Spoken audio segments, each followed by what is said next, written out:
स्वामी जी, ये एपिसोड हमारा जो प्रभु है, हमारा जो ईश्वर है, हमारा जो भगवान है, उसको समर्पित करते हैं। उसी की बात करेंगे प्योरली, क्योंकि मुख्य चीज तो यही है, उसी को तो पाना है। तो हमारी आत्मा के जो गुण हैं, अनंत ज्ञान, अनंत दर्शन, अनंत शक्ति और अनंत सुख का ये धाम कहा जाता है, ये चेतन है और ये जो अविनाशी है और ये आनंद स्वरूप है, ये विज्ञान घन स्वरूप है। तो और इसको टंकोत्कीर्ण और अव्ययवाद कहा जाता है। तो स्वामी जी, आत्मा के इन गुणों का जो है थोड़ा आप वर्णन कीजिए कि ये गुण किस तरीके से आत्मा में होने पर हमको परमानेंट सुख देते हैं। हमारा लक्ष्य है इस आवागमन को रोकना, और ये मानव ही रोक सकता है, दूसरा व्यक्ति परिश्रम करे तो भी नहीं रोक सकता है। तो इसीलिए क्योंकि हम मानव हैं, तो किस तरीके से हमारे आत्मिक गुण को समझ करके उसमें स्थिर हो सकते हैं, उसको पा सकते हैं। कृपया आत्मिक गुणों का जो है एक एक करके आप बखान कीजिए। प्रश्न के लिए धन्यवाद और सभी श्रोताओं को मेरा नमस्कार। सबसे बहुत अच्छा प्रश्न है भगवान, गॉड, परमात्मा। हमारे समाज में जो एक भगवान की जो परिभाषा बनाई गई है शास्त्रों के द्वारा या धर्म गुरुओं के द्वारा, वो महान व्यक्तियों के नाम पे भगवान की परिभाषा बनाई गई है। हालांकि ये श्रद्धा का विषय है, ये धार्मिक विषय है। आध्यात्म में भगवान की परिभाषा यूनिवर्सल होती है, सांप्रदायिक या व्यक्ति विशेष नहीं होती है। तो पहले हम भगवान की परिभाषा जानें। हम भगवान किसको कहेंगे? समाज में या हर धर्म में भगवान की परिभाषा कहो, नाम कहो, भगवान का रूप कहो, भगवान की क्वालिटी कहो, भगवान का लाइफ कहो, अलग अलग है। तो वास्तव में भगवान की परिभाषा यूनिवर्सल ट्रुथ क्या है, ये पहले जानेंगे, बाद में आगे जाएंगे। तो भगवान जिसको हम कहेंगे वो नाम ही नहीं होने चाहिए, क्योंकि जिसका नाम है इसका नाश है। तो भगवान तो अनामी होने चाहिए। दूसरा, भगवान का रूप नहीं होना चाहिए, जो रूप है वो भी विनाशी है। यानी भगवान अनामी और अरूपी होने चाहिए। और तीसरी बात, भगवान जन्म मरण वाले नहीं होने चाहिए, भगवान परमानेंट होने चाहिए, अजन्म अमर होने चाहिए। और लास्ट, भगवान जन्म मरण से पर होने चाहिए और भगवान टेम्पररी नहीं परमानेंट होने चाहिए। तो ये परिभाषा भगवान अनामी, आरूपी, जन्म मरण से पर और परमानेंट, ये चार टाइटल किसको लगते हैं जिसको हम भगवान कहेंगे? परिभाषा तो बताइए, ये परिभाषा किसको लागू होगी, ये भी तो इम्पोर्टेंट है। अगर हम इसको भगवान नहीं माने तो इसको मानेंगे, मगर ये टाइटल किसको लगता है? ये चार चीजें किसको लगती है? तो कि ये चार चीजें शुद्ध आत्मा को लगती है। आत्मा का न नाम है, न रूप है, न जन्म मरण है और परमानेंट है। तो आत्मा ही परमात्मा है, इतना साफ समझ लेना। दूसरी बात, अभी हमने आत्मा के बारे में सुना, तो आत्मा ही परमात्मा है। मगर लोग कहेंगे कि आत्मा अनंत ज्ञान वाला है, अनंत दर्शन वाला है, अनंत सुख वाला है, अनंत शक्ति वाला है। तो फिर दुनिया में उनकी हाजिरी में जीव भटक क्यों रहा है? तो उसका सीधा कारण यह है कि जीव को प्रकृति का अनुभव है, परमात्मा का अनुभव नहीं है। प्रकृति दिखती है, प्रकृति से लाभ नुकसान अनुभव में आता है।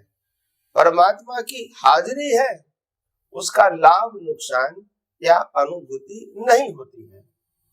इसीलिए होते हुए भी वैल्यू नहीं है, और इसी का नाम है ज्ञान आवरण, दर्शन आवरण और मोहनीय कर्म। इसका एक नाम है अज्ञान, और अज्ञान से आत्मा के शक्ति की अनुभूति का अंतर है। तो सबसे पहली बात यह है कि आत्मा इतनी शक्ति वाला शक्तिशाली है, उनकी हर शक्ति शाश्वत है, खुद भी शाश्वत है और शक्तियां भी शाश्वत है। तो फिर इंसान उलझा हुआ क्यों है?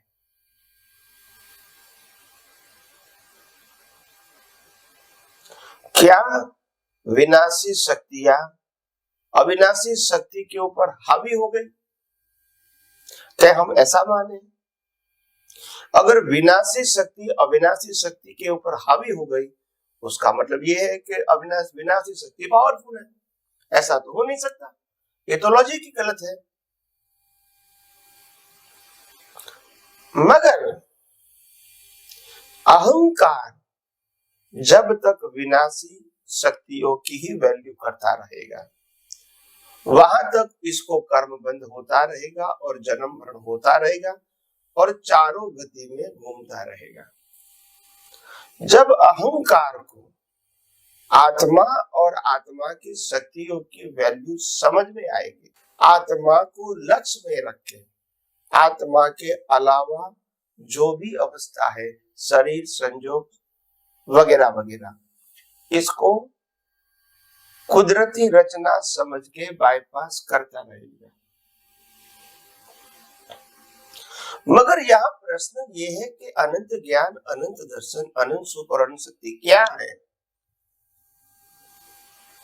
अगर है तो फिर उसका पावर क्यों आम इंसान को नहीं दिखता है?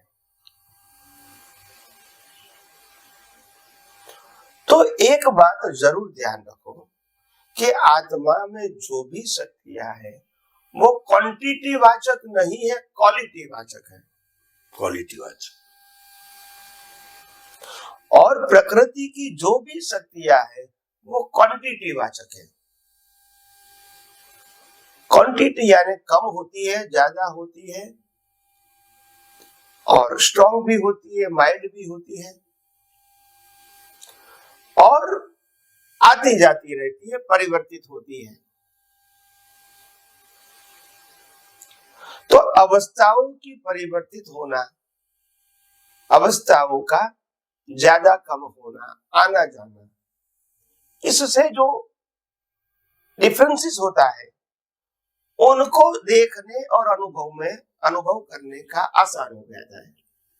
मगर जो शाश्वत है, स्थिर है, इसको कैसे अनुभव करें?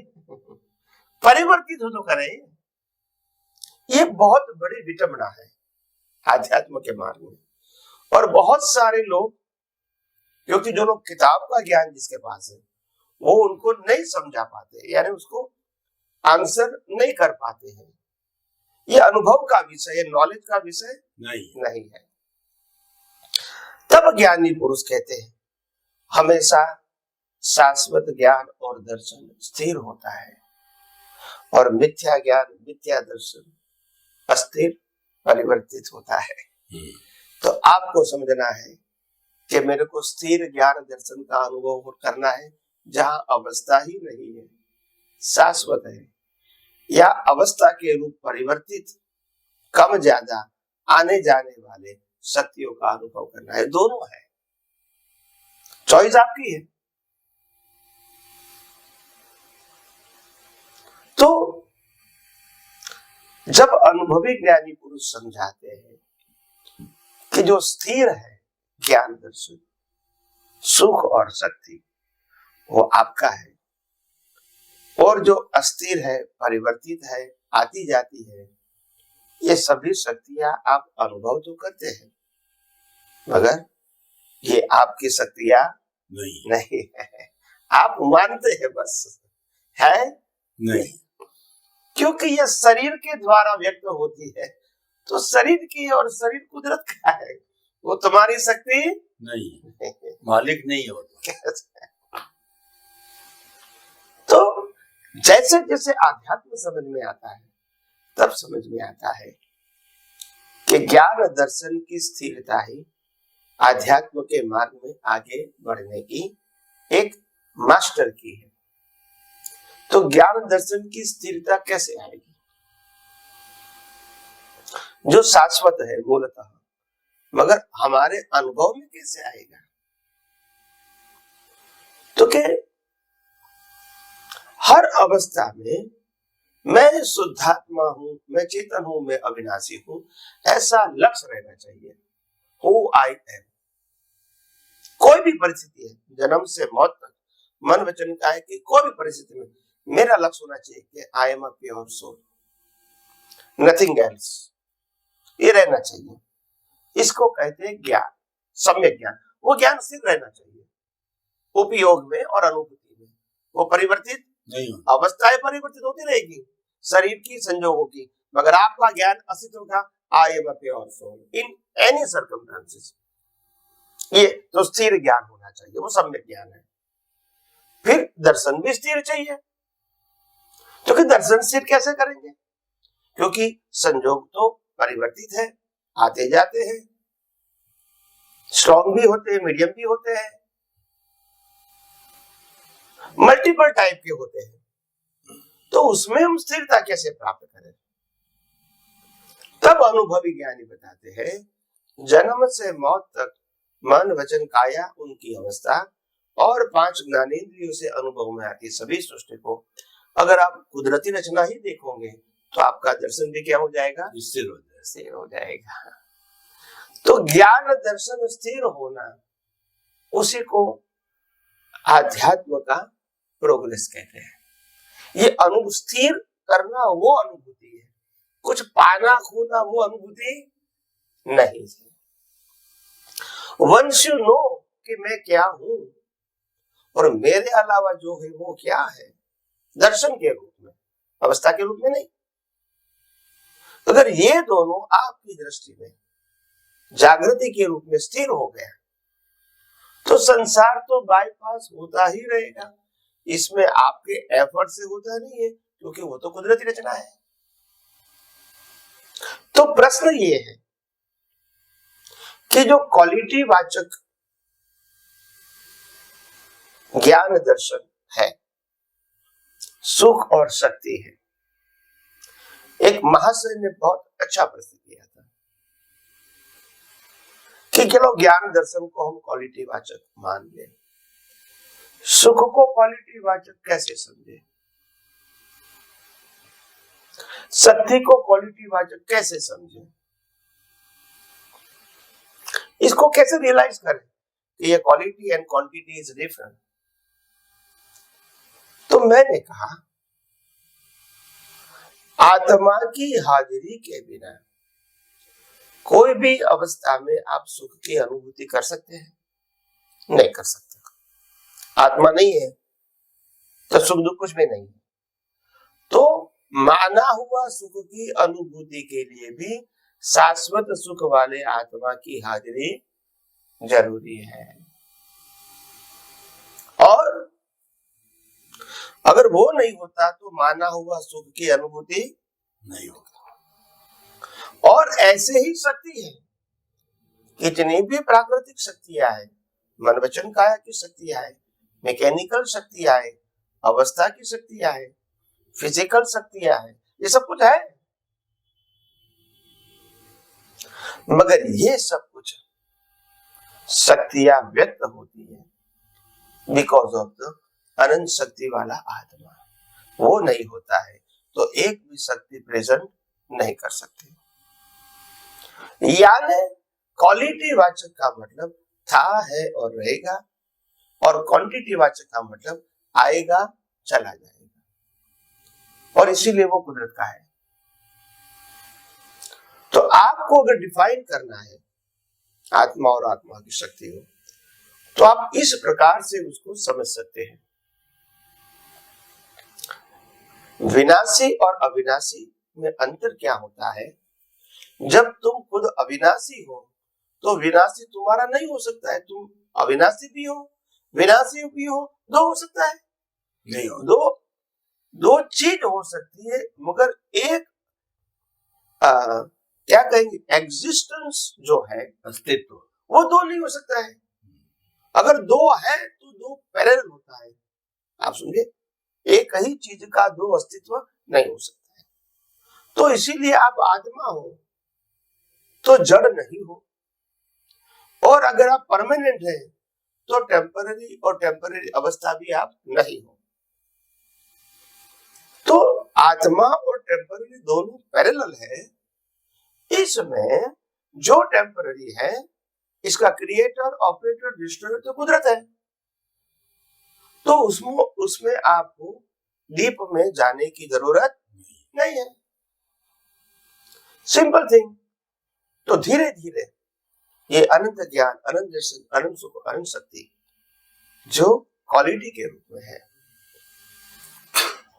अगर वो समझ में आ जाएगा तो ये ज्ञान, दर्शन, सुख और शक्ति जो विनाशी है, अवस्था के अधीन, मान्यता के अधीन है, वो धीरे धीरे एग्जॉस्ट होती जाएगी। क्योंकि आपको अनंत ज्ञान, दर्शन, सुख और शक्ति की वैल्यू समझ में आ गई, और वो आपकी खुद की है। और जो टेम्पररी आपके सामने हो रही है, वो ना आपकी थी, ना आपकी है, और न ही आपकी रहेगी। ऐसे करके हम वितराग के मार्ग में बिना राग द्वेष किए हुए आगे बढ़ सकते हैं। तो वेरी सिंपल थिंग, आत्मा और आत्मा की शक्ति, प्रकृति और प्रकृति की शक्ति, ये दोनों का अस्तित्व अलग है, और वो ही हमको समझना है। जैसे जैसे हम आध्यात्म के मार्ग में आगे बढ़ेंगे, हमको समझ में आएगा कि आध्यात्म विज्ञान जो है वो हमको कहां तक ले जाता है। आइए हम और आगे आध्यात्म विज्ञान को समझने की कोशिश करें। स्वामी जी, आपने आत्मिक शक्तियों का, आत्मा का जो है हमको अनुभव स्पष्ट कराने की कोशिश की। आपने ईश्वर प्रभु से चालू किया कि भगवान ईश्वर होते हैं, वो अनामी होते हैं, अरूपी होते हैं, अविनाशी होते हैं, परमानेंट होते हैं और शाश्वत सुख वाले होते हैं। और आपने ये बताया कि आपके सामने दो रास्ते हैं, एक तो आपका परमानेंट रास्ता, एक टेम्पररी रास्ता है। परमानेंट रास्ता है वो आपका जो है अनंत ज्ञान, अनंत दर्शन, अनंत शक्ति, अनंत सुख का धाम, क्वालिटेटिव जो है ये सारा है। और एक जो अवस्था है, जो आपका शरीर है, वो आती है, जाती है और वो नाशवान भी है। दोनों रास्ते। अब निर्णय आपको करना है, आपको शाश्वत प्राप्त करना है या टेम्परेरी प्राप्त करना है। अगर आपने निर्णय ले लिया मुझे तो शाश्वत को प्राप्त करना है, तो आपका ज्ञान, दर्शन है स्थिर होता जाए, क्यों आप उसकी वैल्यू करने लग जाते हो। जब वैल्यू होती है तो इंटरेस्ट और इंटेंशन भी खोल करके सामने आता है। तो स्वामी जी, आपने आत्मिक गुणों से प्रारंभ करके और उसको प्राप्त करने का पूरा रास्ता बताया। समस्त श्रोताओं की तरफ से आपको धन्यवाद, साधुवाद करते की जय सच्चिदानंद।